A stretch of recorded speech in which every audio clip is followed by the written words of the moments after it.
Can Massachusetts prosecute out-of-staters who can legally carry in their home state? That was the question for Massachusetts courts in two separate cases. Needless to say, when these courts agreed with the plaintiffs, the Commonwealth disagreed, appealing the case to the Massachusetts Supreme Judicial Court. While we wait for the court to decide the case, let's take a look at the originating cases and the Commonwealth's argument. So we'll do that next on the Constitution Study.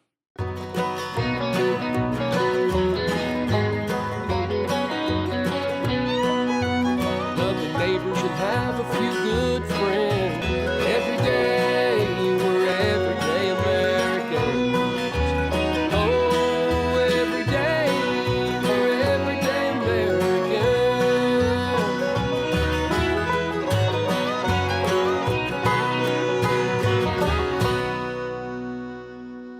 Hello there, everyday Americans. Paul Engel here with the Constitution Study, where we read and study the Constitution.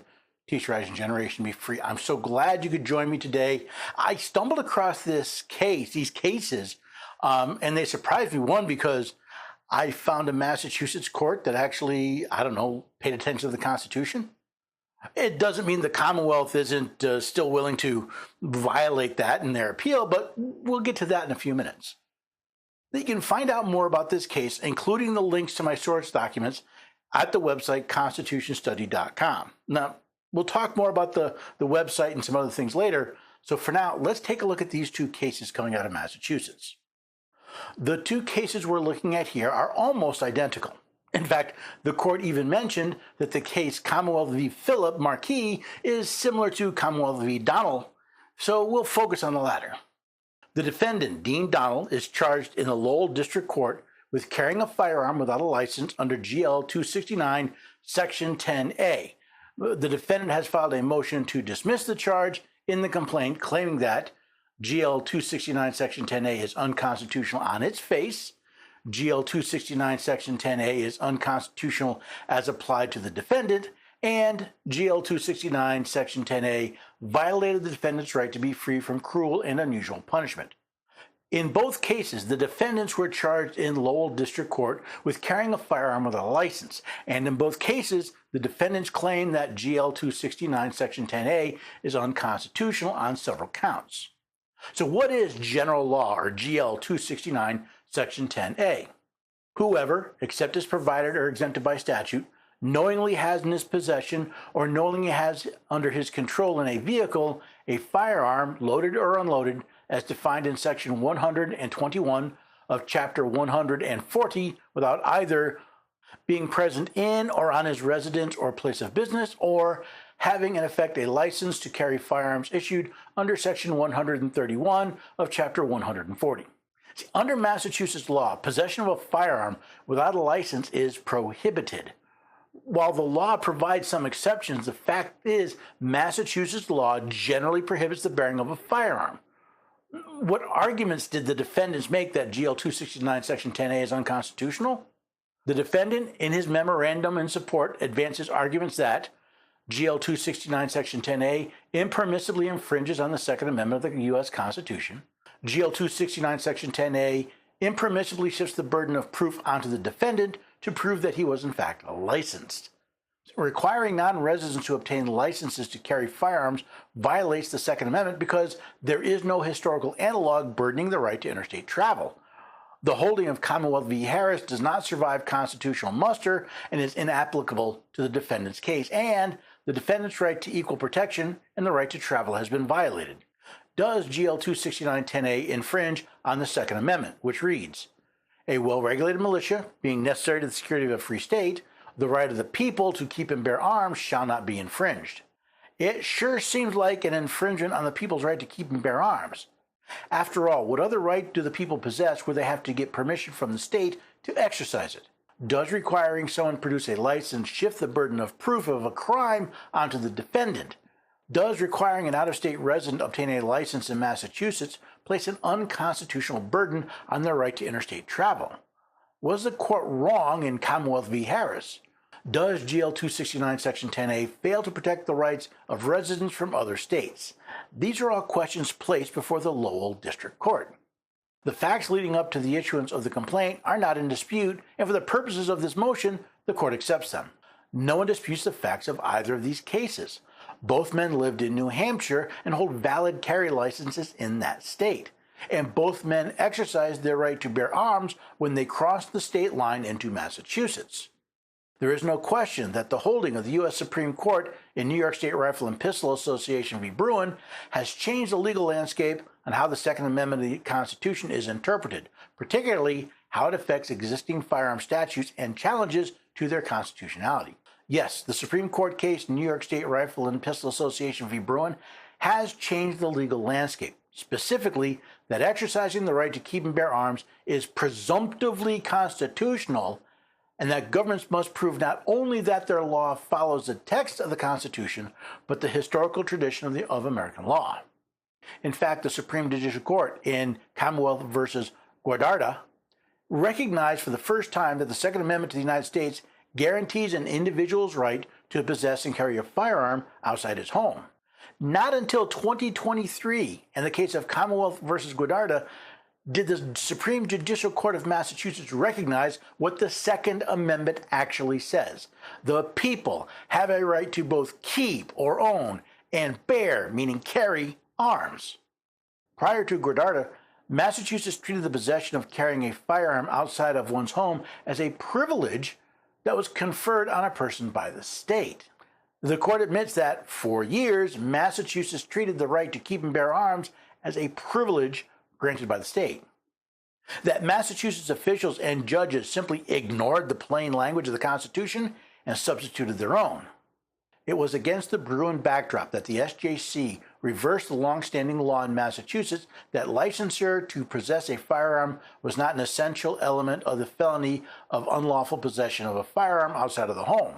Massachusetts had previously required that holding a valid license to carry a firearm was an exception to the otherwise prohibition of carrying a firearm, and that requiring a defendant to produce a license at trial did not infringe on constitutionally protected conduct. As I've already pointed out, Massachusetts law generally prohibits the carrying of a firearm, with certain exceptions. Only after the Bruin decision did the SJC change its position, which clearly informed the judge in the Lowell District Court, John F. Coffey, in deciding these two cases. The conduct of the defendant in the instant case clearly is covered by the Second Amendment. Therefore, the burden falls on the Commonwealth to justify the law, showing that it is consistent with the country's tradition of firearm regulation. Following the advice from the Supreme Court in the Bruin decision, Judge Coffey states that carrying a firearm is clearly covered by the Second Amendment, placing the burden of proof on the Commonwealth to show that their laws are consistent with America's history when it comes to firearm regulation. As the defendant in the instant case is not a resident of Massachusetts and was in compliance with his home state's laws on the possession of a firearm, the Commonwealth needed to show some historical analog relating to disparate treatment of non-residents and must point to some historical precedent from before, during, and even after the founding that evidence a comparable tradition of regulation. The defendants in both cases were not residents of Massachusetts and were in compliance with their home state's laws. Specifically, they had valid carry licenses, but that was not good enough for Massachusetts in the past. The Commonwealth argues that under the holding in Commonwealth v. Harris, Massachusetts is not obligated to recognize an out-of-state resident right to carry a firearm under the full faith and credit clause of the Constitution. They claim that the Commonwealth is not required to substitute its statutes for those of New Hampshire, and Bruin does not affect the ability of states to require a license as long as the license criteria are objective. The Commonwealth argues that a decision of their court supersedes the Constitution of the United States. After all, Article 4, Section 1 states, "Full faith and credit shall be given in each state to the public acts, records, and judicial proceedings of every other state, and the Congress may by general laws prescribe the manner in which such acts, records, and proceedings shall be proved and the effect thereof." The Commonwealth of Massachusetts is required to give full faith and credit to the public acts and records of all other states. Shouldn't that include the validation that a person is not prohibited from carrying a firearm? After all, the Commonwealth of Massachusetts accepts New Hampshire-issued driver's licenses as valid for operating a motor vehicle, so why not carry licenses for carrying a firearm? Furthermore, no one is requiring Massachusetts to substitute New Hampshire laws for their own, only to recognize the valid licenses held by their residents. This argument is not persuasive because at the time of the Harris decision, carrying a firearm outside the home was a privilege, and the Harris Court held that Massachusetts didn't have to give full faith and credit to New Hampshire laws conferring that same privilege. How about the fact that the Harris decision was wrong? Massachusetts law may declare that carrying a firearm is a privilege, but the Constitution of the United States clearly states not only that it's a right, but that it shall not be infringed, as the Supremacy Clause clearly states. This Constitution and the laws of the United States which shall be made in pursuance thereof, and all treaties made or which shall be made under the authority of the United States, shall be the supreme law of the land, and the judges in every state shall be bound thereby, anything in the Constitution or laws of any state to the contrary notwithstanding. Not only was the judge bound to follow the Constitution, he was bound to uphold it above not only the laws, but above the Constitution, the Commonwealth of Massachusetts. The Commonwealth is correct that a concurring opinion in Bruin did state that the ability of states to require a license is not affected, but the holding in Bruin basically took away all subjective criteria for issuance of such a license. The Commonwealth points to no historical precedent limiting the reach of one's exercise to a federal constitutional right to only within that resident state's borders. While the Supreme Court did have a concurring opinion that state licensing requirements were not affected by its decision, that was only the arbitrary decision of one of the justices on the court, unsupported, by the way, by the Constitution of the United States. Even so, what right does the Commonwealth have to limit the exercise of a constitutionally protected right? How can the Commonwealth claim to be giving full faith and credit to the public acts of another state if they provide such an arbitrary exception for carry licenses? Moving on to the defendant's claim that GL 269 Section 10A violates the defendant's right to travel and equal protection. The Commonwealth also asserts that it does not violate the right to travel and equal protection clauses because the Commonwealth's license requirements do not prohibit him from traveling in Massachusetts. They only prohibit him from carrying a firearm while traveling in Massachusetts. The Commonwealth further argues that the licensing requirements don't treat non-residents differently than a resident because they can apply for a temporary non-resident license to carry, or they can travel through the state while complying with statutory exemptions of unloading the firearm and storing it secured in a locked compartment, and the travel is for a specific purpose, such as training or competition. Personally, I think the right to travel and equal protection claims are the weakest of this case. As the Commonwealth points out, defendants were free to travel in the state as long as they complied with state law, and they could have carried firearms if they had obtained a state license to do so. However, while these points may be the weakest, the court still upheld them. The Commonwealth's argument against the defendant's claim that GL 269 Section 10A violates his rights under Equal Protection Clause because he can obtain a temporary non-resident license to carry is also unpersuasive. As stated above, prior to the Bruin decision, Massachusetts treated the carrying of a firearm as a privilege. While it allowed non-residents to apply to obtain a license for that privilege, non-residents were not treated the same as residents. Residents of Massachusetts obtaining a license were granted the license for 5 years. A temporary non-resident license was valid for 1 year. The court points out that a resident and non-resident license were not equal, since a non-resident license is only valid for 1/5 of the time a resident license is. But what about the licensing scheme as a whole? The Commonwealth next argues that Massachusetts' licensing scheme imposes a permissible burden because of the substantial state interest in preventing certain people from possessing firearms. However, under federal law, certain people are prohibited from obtaining or possessing firearms, makes it unlawful for certain categories of persons to ship, transport, receive, or possess firearms or ammunition. The problem with this Commonwealth argument is that Massachusetts does not use its licensing scheme to prevent certain people from possessing firearms, as the law clearly states. It permits, by exception, certain people to carry firearms. Since New Hampshire requires a background check to be issued a carry license, Massachusetts should have been satisfied that said certain person would have been denied a carry license in the first place. While Judge Kofi uses a federal law to make it unlawful for certain categories of persons to possess a firearm, that law itself has constitutional issues, since public safety is a state power, not a federal one under the 10th Amendment.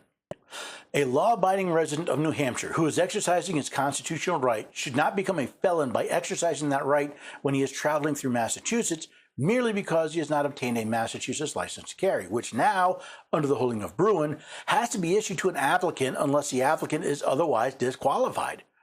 The standard for who is a disqualified individual must be the same. Otherwise, a state may decide to impose different requirements on the exercise of any constitutional right. For example, some states could impose different age limits on voting in elections. While I agree that the exercise of a Constitution-protected right should not make someone a felon because they did not pay a tax and get government permission, the judge did make a couple of mistakes. First, the power to determine who is disqualified to possess a firearm was not delegated to Congress. The Fifth Amendment clearly states, "No person shall be deprived of life, liberty, or property without due process of law." The only way for someone to be deprived of the property they have in their rights is via due process of law. In this case, only as a punishment for conviction of a crime does the removal of a right meet the due process requirement. Since Congress only has general legislative authority over lands legally owned by the federal government, as from Article 1, Section 8, Clause 17, they do not have the power to determine punishments for crimes within the state. Only the states themselves can do that. Also, the judge was wrong when he said, for example, some states could impose different age limits on voting in elections. If the judge had bothered to read the 26th Amendment, he would find that states can set their own voting age as long as it is not older than 18 years of age. The only way for someone to be deprived of the property they have in their rights is via due process of law. This court can think of no other constitutional right which a person loses simply by traveling beyond his home state's border into another state, continuing to exercise that right, and instantaneously become a felon subject to mandatory minimum sentence of incarceration. Anecdotally, a law-abiding New Hampshire resident exercising his constitutional right to carry while shopping at the Pheasantry Mall in Nashua, New Hampshire, would become a felon when he shops in a section of the store at that mall, which happens to be in Tyngsboro, Massachusetts. Well said. And I find the example of the Pheasantry Mall especially poignant. Therefore, the court finds that GL 269 Section 10A is unconstitutional as applied to this particular situated defendant and allows the motion to dismiss on that ground. As I stated before, while the district court found for the out-of-staters in both cases, the Commonwealth wasn't happy about it. So they appealed to the Massachusetts Supreme Judicial Court. Now comes the Commonwealth and requests that this court grant direct appellate review and consolidate the cases of Commonwealth v. Dean F. Donnell and Commonwealth v. Philip Marquis. These cases involve pending appeals of the allowance of the defendant's motion to dismiss by the same motion judge in the Lowell District Court, which invoke novel but erroneous applications of Second Amendment constitutional law. The motion judge erroneously ruled out-of-state residents may not be prosecuted for unlawful possession of a firearm in Massachusetts if they were legally entitled to possess those weapons in their home state. Now, the Commonwealth claims that Judge Coffey did invoke novel but erroneous applications of Second Amendment constitutional law. Now, that may be true, but he did follow the Constitution of the United States, which supersedes the opinion of judges, even if they call their decisions constitutional law. The same motion judge has already dismissed 7 cases in total under this erroneous theory. The judge's rationale deprives the Commonwealth of its right and obligation to enforce its laws equally for all those who are within its borders. In addition to the 2 cases the Commonwealth is asking to be consolidated, there are 5 others currently in the appeals court. The Commonwealth makes a grave error in this motion, though. The Commonwealth's right to enforce its law do not extend to laws that violate the Constitution of Massachusetts or of the United States. When Judge Coffey found that GL 269 Section 10A violates the Constitution of the United States, he also found that the Commonwealth had neither right nor duty to enforce that law. Both Commonwealth v. Dean F. Donnell Jr. and Commonwealth v. Philip Marquis involved defendants who were legally entitled to possess firearms in New Hampshire, but were not licensed to possess those firearms in Massachusetts. Both defendants were charged with illegally possessing firearms in Massachusetts. Neither defendant had attempted to acquire a non-resident license to carry firearms within the Commonwealth of Massachusetts prior to the respective offense at issue. That, however, is the point. The law that prohibited these 2 men from carrying firearms in Massachusetts in these 2 instances had been found unconstitutional and therefore void in these cases. Finally, states have always been free to regulate who is allowed to possess firearms within their territorial borders, what types of weapons were prohibited, and where arms could be carried, imposing different standards in each sovereign. See, there's a difference between being free to regulate and to get away with regulating. Since 1791, the states have been prohibited from infringing on the right to keep and bear arms without due process of law. This is where the burden of proof argument makes sense. If there is a question as to whether or not someone can bear arms, the burden of proof must be on the state. By placing financial and training requirements on the exercise of a constitutionally protected right, the state effectively places the burden on the people to prove they are not prohibited, violating due process. The motion judge concluded that applying Massachusetts firearm licensing laws to non-residents within its borders violates an out-of-state resident's constitutional rights to travel and equal protection. This was clearly erroneous. Neither defendant had sought a Massachusetts firearm license. Therefore, the defendants were treated exactly the same as Massachusetts residents would have been who had made no efforts to avail themselves of the licensing statute. The Commonwealth claims the right of the two defendants were not violated because they didn't seek Massachusetts permission to exercise a right protected by the Constitution of the United States. Now, not only does Massachusetts want non-residents to get their permission before possessing a firearm in the state, this is the process the state wants them to go through. To apply for a non-resident license to carry firearm or a resident alien permit, you must apply for a non-resident license to carry a firearm or a resident alien permit through the Firearms Records Bureau. You'll need a complete non-resident firearms license or resident alien permit application, the required application fee, a Massachusetts Basic Firearm Safety Course certificate. You may also need an in-person appearance, a visa or copy of immigration card. This is not all. For example, the applicant is required to appear in person at the Firearms Record Bureau for the first non-resident license to carry application.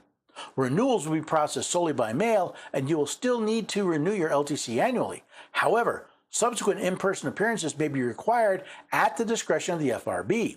If required, you will receive an appointment notice by mail or email with your scheduled date and time to appear at this office. Appointments will be scheduled in the order that completed applications are received. Not only are you required to apply in person for your initial application, but you may be required to appear at any of your renewals as well. Well, this may not be a great expense or inconvenience for someone in, say, southern New Hampshire.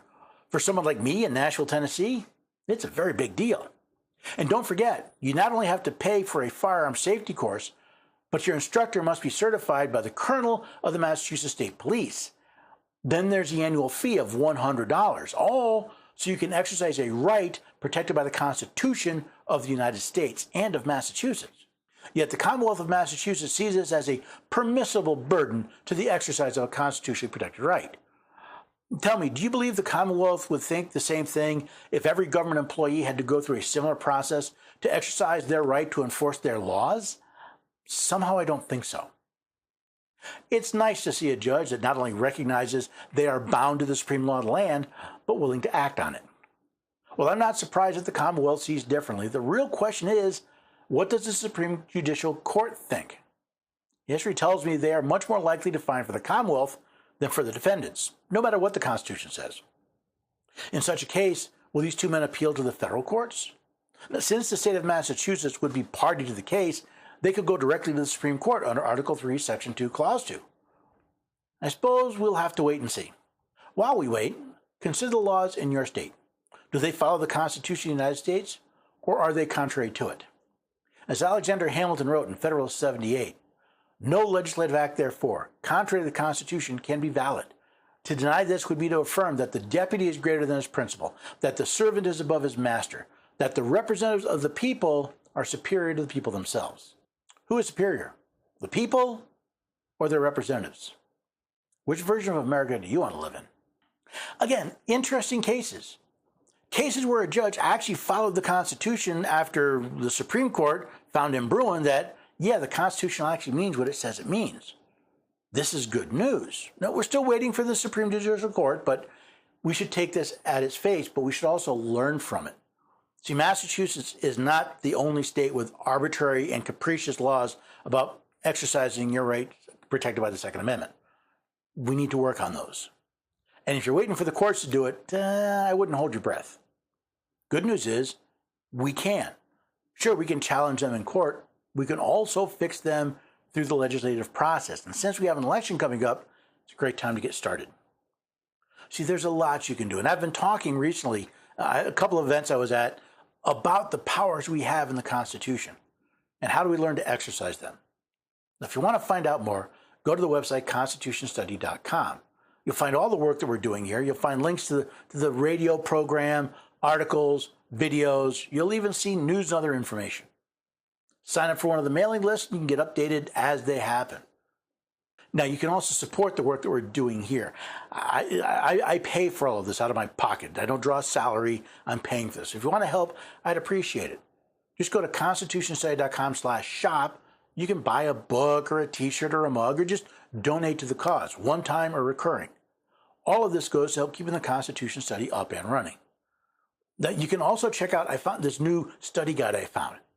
It's called The Miracle of America. Just go to constitutionstudy.com/1776 study guide. That's the numerals, 1776 study guide. And you'll not only be able to sign up, but you'll get a free lesson. That's right, one of the 12 lessons absolutely free. Again, just go to constitutionstudy.com/1776 study guide. While you're at it, also go to patriotmobile.com/constitution. Patriot Mobile is America's only Christian conservative wireless provider. It's the only one we've got. They support ideas and programs and rights that we agree with. And yes, they help support the Constitution Study as well. Go to patriotmobile.com/constitution, find a plan that works for you, and you're not only getting great wireless service, we get 3G and 4G coverage, but you'll also support the work that we're doing here and other constitutional and Christian organizations. Use the code Constitution at checkout, and you'll get free activation as well. Once again, that's patriotmobile.com/constitution to find the plan, and the code is Constitution to get free activation. Most of all, I hope you'll take this episode, maybe the articles or other ones, and share them with others. That's the best thing you can do to support the work that we're doing here and spread the word. We talk about the blessings of liberty, but knowledge is not a power until you put it into action. And it's by sharing this information that's the first step in taking this knowledge and putting it into action. The next I hope you'll take is to come back and join us here next time for the Constitution Study. Love